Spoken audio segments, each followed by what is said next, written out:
മാധ്യമപ്രവർത്തകർ, സാംസ്കാരിക എല്ലാവരും ഒറ്റക്കെട്ടായി അണിനിരന്നുകൊണ്ട് ഈ സമൂഹത്തെ, നമ്മുടെ കുട്ടികളെ വഴിതെറ്റിക്കുന്ന അല്ലെങ്കിൽ അവരെ കുടിയിലേക്ക് കൊണ്ടുപോകുന്ന മയക്കുമരുന്നിനെതിരായ വലിയ പോരാട്ടം നമ്മൾ ഒരുമിച്ച് നടത്തണം. 2 ഡോക്ടർമാരുടെ ഇരിപ്പുണ്ട്. രണ്ടാളും പറഞ്ഞത് എന്താ?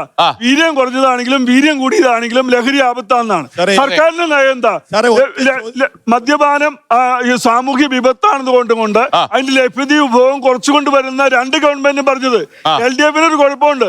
LDF മദ്യവർജന പറഞ്ഞ് അതൊരു നയമേ അല്ല. ആളുകളെ കുടിക്കുന്നത് വേണ്ടെന്ന് വെക്കണം. മദ്യത്തിന്റെ ഉൽപാദനം, വിതരണം, സൂക്ഷിപ്പ്, ഈ 3 കാര്യത്തിൽ LDF നയം പറഞ്ഞില്ല. UDFന്റെ നയം എന്താ? മദ്യനിരോധനമാണ്. ഈ നയം എന്താണ്? പുതിയ വീര്യം കുറഞ്ഞ മദ്യം എന്നുള്ളത് 300 മുതൽ 320 വരെ ബഡ്ജറ്റ് അവതരിപ്പിച്ചപ്പോൾ മുഖ്യമന്ത്രി പറഞ്ഞ അധിക വിഭവ സമാഹരണമുണ്ട്. അതിനകത്ത് 7ാമത്തെ ആയിട്ട് പറഞ്ഞതാ അധിക വിഭവ സമാഹരണം എന്ന് പറഞ്ഞാ കൂടുതൽ ആളുകൾ മദ്യപിക്കുകയും കൂടുതൽ വരുമാനം വേണേം ചെയ്യും. അപ്പൊ ഈ UDFന്റെ നയം എന്താ? ഇനിയും കുടിക്കാൻ ബാക്കി ആരെങ്കിലും അവരെ ടാർഗറ്റ് ഓഡിയൻസ് ആരാ നിങ്ങൾ ശ്രദ്ധിച്ചിട്ടുണ്ടോ? ടൂറിസം എന്തുകൊണ്ടാണ് ഡെവലപ്പ് ആവാത്തത്? കേരളം പോലുള്ള ഒരു സംസ്ഥാനം എന്തുകൊണ്ട് ടൂറിസം കുറച്ച് വരുമാനമാണ് കിട്ടുന്നേ? സാർ അത് നിങ്ങൾ ചെക്ക് ചെയ്യണേ.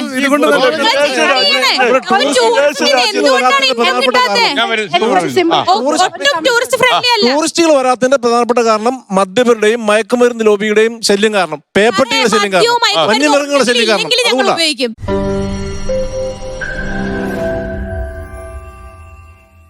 ലോകത്തെവിടെയായാലും ഏത് സമയത്തും 24 വാർത്തകളും ഓഗ്മെന്റഡ് റിയാലിറ്റി പാക്കേജുകളും എക്സ്പ്ലെയിനറുകളും വിശദമായി കാണാൻ ഞങ്ങളുടെ യൂട്യൂബ് ചാനൽ നിങ്ങൾക്ക് സബ്സ്ക്രൈബ് ചെയ്യാം.